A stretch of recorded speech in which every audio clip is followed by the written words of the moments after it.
imputados que permanecen en la cárcel de alta seguridad vinculados al Tren de Aragua.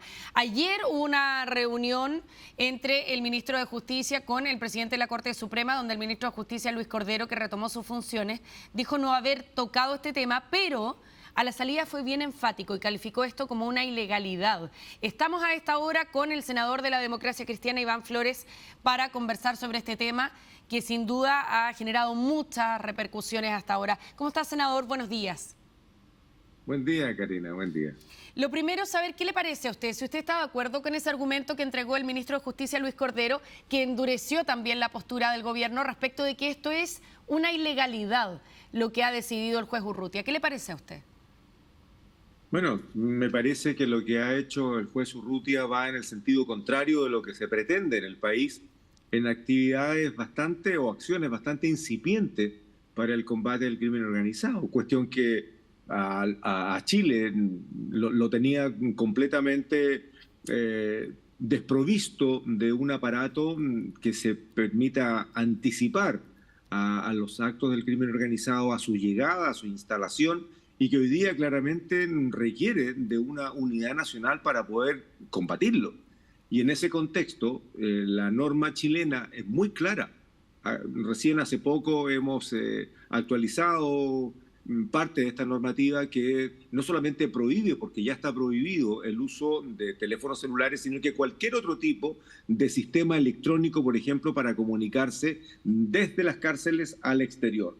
Por otro lado, se ha entregado más herramientas y más atribuciones a Gendarmería apuntando hacia lo mismo. Entonces, pudiéramos hacer una larga lista de acciones que hemos estado haciendo desde el Congreso, particularmente la Comisión de Seguridad del Senado, pero también desde el Ejecutivo, para poder comenzar, y digo comenzar entre comillas, a prevenir que siga avanzando tal como lo ha estado haciendo estas organizaciones criminales que son un holding empresarial para delinquir con delitos de alta connotación. Ahora, lo que ha hecho el juez Urrutia es basar su decisión en normas internacionales de derechos humanos.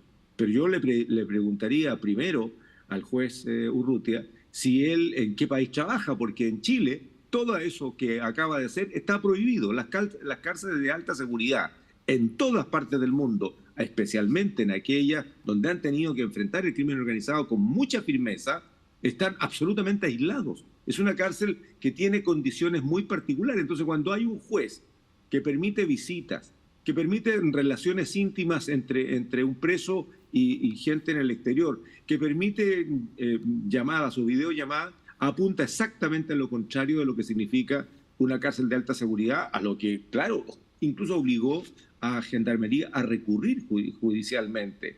Y por esa razón el ministro Cordero habla de ilegalidad. Yo espero, Karina, que el Poder Judicial no solamente revoque la decisión que ha tomado el juez, sino que además lo sancione, porque no es primera vez que este señor hace lo que se le antoja. O sea, ¿usted está de acuerdo con lo que pide la UDI? Porque la UDI estaba pidiendo que se aplicaran sanciones e incluso hablaba de la expulsión del juez después de todos los episodios que se han producido. Lo que ocurre, Karina, es que para quienes estamos trabajando en seguridad, yo integro la Comisión de Seguridad del Senado, la voy a presidir en unos días más.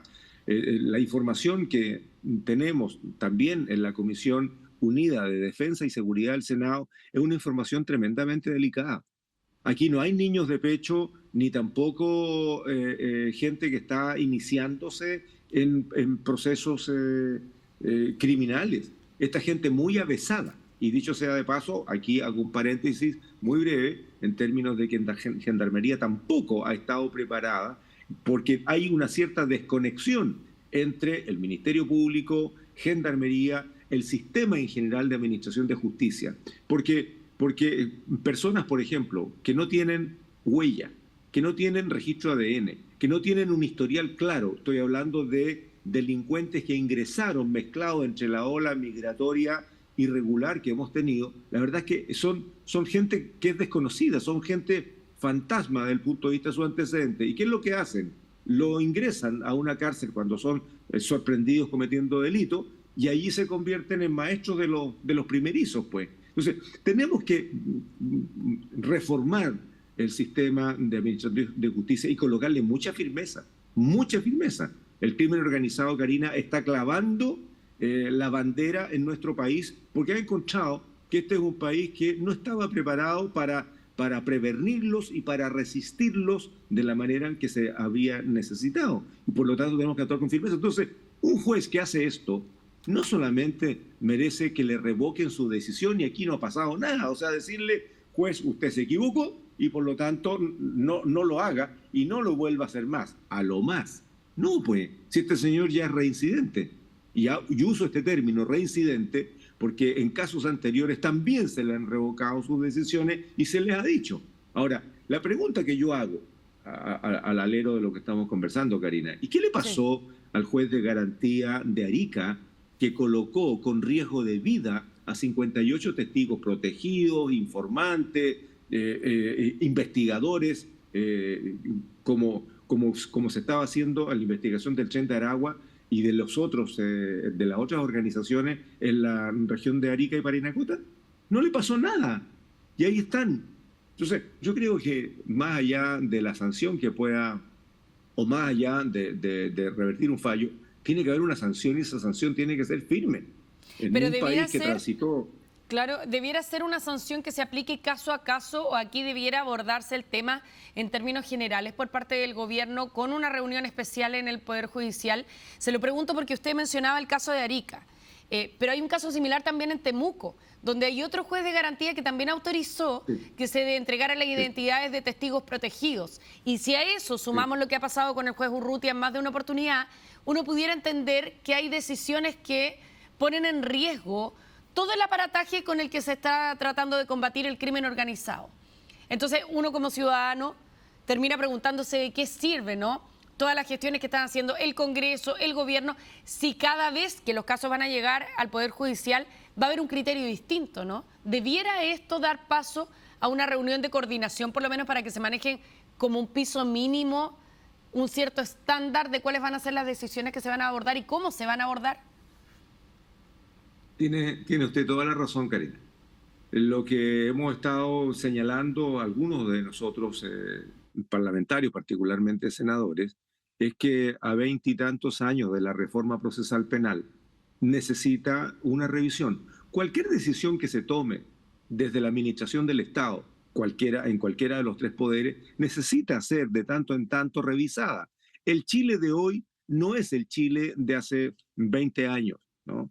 O sea, 24 años que comienza la reforma procesal penal. El Chile de hoy tampoco es el Chile de hace 30, 40 o 60 años, que es en el caso del sistema penal, sometido a un marco de un código penal que data de hace mucho tiempo y hoy día está completamente desbalanceado y que han pasado 4 gobiernos diciendo de que se va a reformar el Código Penal y hasta el momento no tenemos nada. Entonces, nosotros los parlamentarios estamos tramitando y despachando leyes que a nuestra manera de ver las cosas, cuando endurecemos nuestra postura respecto de qué pena se le debe aplicar a tal o cual delito, especialmente delitos nuevos que no se conocían, como el sicariato, como la extorsión, como nueva forma de crimen, como es toda la amplia gama enorme de cibercrimen. Hoy día nosotros aplicamos pena y eso es parte del debate. Pero después se nos dice, lo que pasa es que está desbalanceada la pena.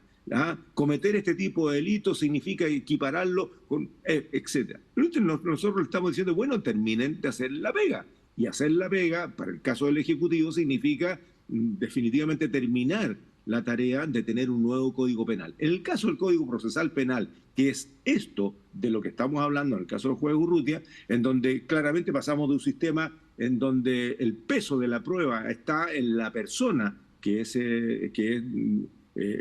envuelta o que es declarada como cometedora de un delito, se invierte a un Estado garantista, pero entendiendo de que el derecho de la persona a ser considerado como inocente hasta que se demuestre lo contrario y el peso de la prueba pasa al persecutor, eso no significa entonces que el juez de garantía pueda hacer lo que se le antoje. Entonces yo creo que hay que revisar el sistema.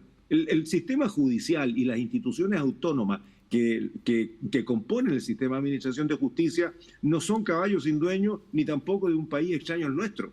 y son administradores de justicia en términos generales. Unos investigan, otros defienden, porque es parte de la estructura que nos dimos. Pero a 24 años yo creo que vale la pena revisarlo, porque el Chile de ahora es un Chile distinto, que exige que las instituciones se adecúen a los tiempos. Y los tiempos nuestros hoy día no son los tiempos que permitieron el diseño que hoy día tenemos. Yo soy un defensor de los derechos humanos, Karina, a todo evento.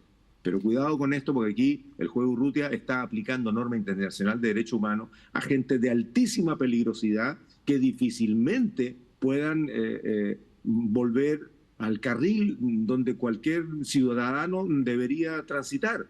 Son gente que definitivamente pasó un cierto nivel de violencia, de preparación y de actos que definitivamente no permiten su conexión con el exterior sin que podamos asegurar que van a seguir delinquiendo desde el interior de la cárcel en base a códigos, en base a idiomas que son distintos y dando instrucciones, pues. Si hoy día, a ver, ¿qué es lo que pasó en Brasil? ¿Qué es lo que pasó en México o lo que ha pasado en Ecuador?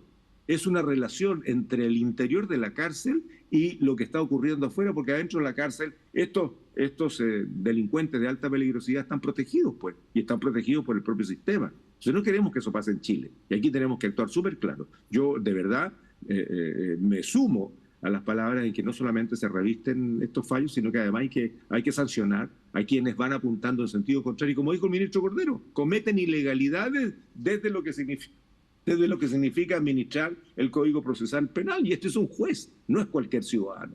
Por lo tanto, si anda con el paso cambiado, debería dedicarse a otra cosa, pues.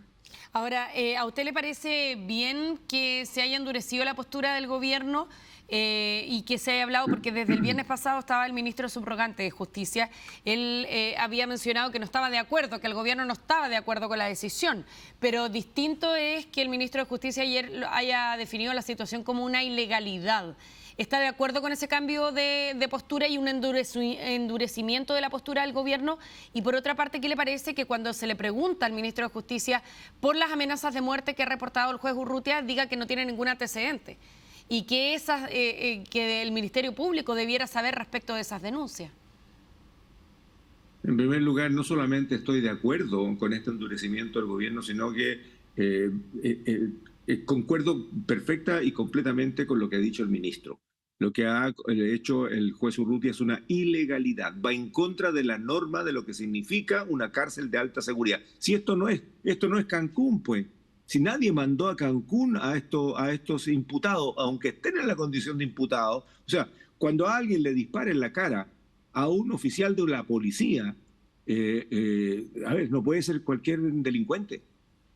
Cuando alguien comete tortura, secuestro, como lo cometieron algunos de los que al juez le ha dado ciertos beneficios, la verdad es que es no entender lo que está pasando en nuestro país. Y cuando un juez no entiende lo que pasa en nuestro país, debe definitivamente, a mi manera de ver, alejado de esa responsabilidad, porque si no vamos a seguir teniendo numeritos como este que colocan en riesgo no solamente a el propio personal de gendarmería a su interior, sino que al resto de la ciudadanía. Si nadie sabe lo que puede pasar en una llamada telefónica o una videollamada o en el intercambio de información que puede haber entre dos personas en un contacto íntimo al interior de un recinto penal. Entonces yo concuerdo absolutamente con lo que ha hecho el ministro Cordero, más allá de lo que ha dicho, con lo que ha hecho. Aquí el gobierno tomó una postura, y la postura es decirle al Poder Judicial, este juez está cometiendo ilegalidades, por lo tanto actúe. Son idiomas medio raros a veces, Karina. Yo, que vengo del sur, soy un poquito más directo a mis cosas, ¿no? Y además soy medio campestre, entonces a uno no hay tiempo para frases protocolares ni términos alambicados. Hay que hablar directo con la palabra más clara. Y lo que uno le puede pedir al Poder Judicial, saque a este señor. Vea, y si no tiene una herramienta como para hacerlo, porque como hay aquí libertad e independencia dentro de los jueces, entonces estamos un poquito amarrados. Y por eso hablo de revisar nuestro sistema procesal penal, revisar nuestra estructura jerárquica administrativa, porque igual que los fiscales, el fiscal nacional, claro, es el fiscal nacional, y aparece en la punta de la pirámide. Pero esto no es gótico, no es piramidal.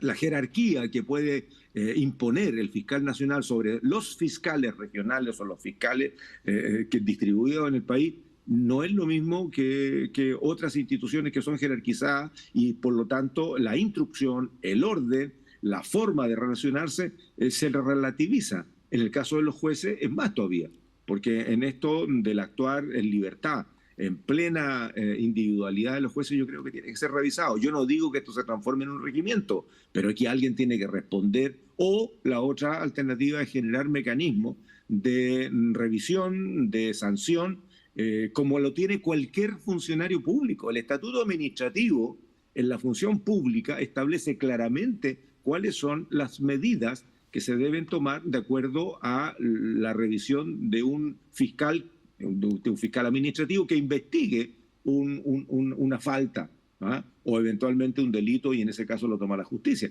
Pero todos los funcionarios públicos, 1,5 millones de funcionarios en Chile, pueden ser expulsados de su función si el resultado de una investigación administrativa o un sumario administrativo así lo refleje. Está claramente dicho, ¿no? En el caso del Congreso Nacional también tenemos mecanismos para ser sancionados, incluso perder el escaño. Y el Poder Judicial no, cuando el Poder Judicial lo que debe hacer solo y exclusivamente es administrar justicia de acuerdo a la norma que entre el Ejecutivo y el Poder Legislativo armamos. Entonces, bueno, si el Poder Judicial no actúa, tendríamos que modificar la norma, pues. Y ahí algunos impulsaremos, otros tratarán de no hacerlo y otros defenderán lo indefendible, como está pasando hoy día con el juez Urrutia, donde hay un colega parlamentario que dice que el juez Urrutia es el campeón de los derechos humanos en el mundo. Está muy bien que defiendan los derechos humanos, todos estamos en eso. Yo le preguntaría a ese mismo parlamentario si con la misma fuerza que defiende a un juez que comete una ilegalidad en Chile, defiende los derechos humanos en Venezuela. Porque ahí no le conviene, porque es de su sector político. O en Nicaragua, donde hay una dictadura brutal, completamente restrictiva, manejada por una familia, como en los viejos tiempos a los que el mismo señor Ortega luchó. Yo trabajé en Centroamérica en esos tiempos y conozco perfectamente la historia de cómo se saca a Somoza y llega a esta junta donde estaba Daniel Ortega, y hoy día Ortega hace exactamente lo mismo que Somoza. Y eso es defendido por un sector político de la izquierda más dura. Entonces, no puede un sector político hoy día relativizar sus posturas frente a lo que significa defender o criticar a personeros que están cometiendo ilegalidad en Chile. Bueno, senador Flores, nos vamos a quedar muy atentos también a la opinión que va a emitir la Corte de Apelaciones de Santiago, que va a ser la que va a tener que evaluar si respalda o no la decisión del juez Urrutia, y con todas las consecuencias que eso pueda conllevar también dentro de esta enorme polémica que se ha desatado. Muchas gracias por haber conversado con nosotros. Sí. Gracias a usted, Karina. Nadie podría entender si la Corte de Apelaciones no revocase el fallo. Nadie lo podría entender. Y segundo, tampoco podríamos entender menos si es que no tiene alguna sanción por esta ilegalidad que ha cometido un juez de la República. Muchas gracias por haber estado junto a nosotros esta mañana. Que esté muy bien, senador. Que esté Encantado, muy bien. Karina. Gusto Buenos verla. días. Son las 8.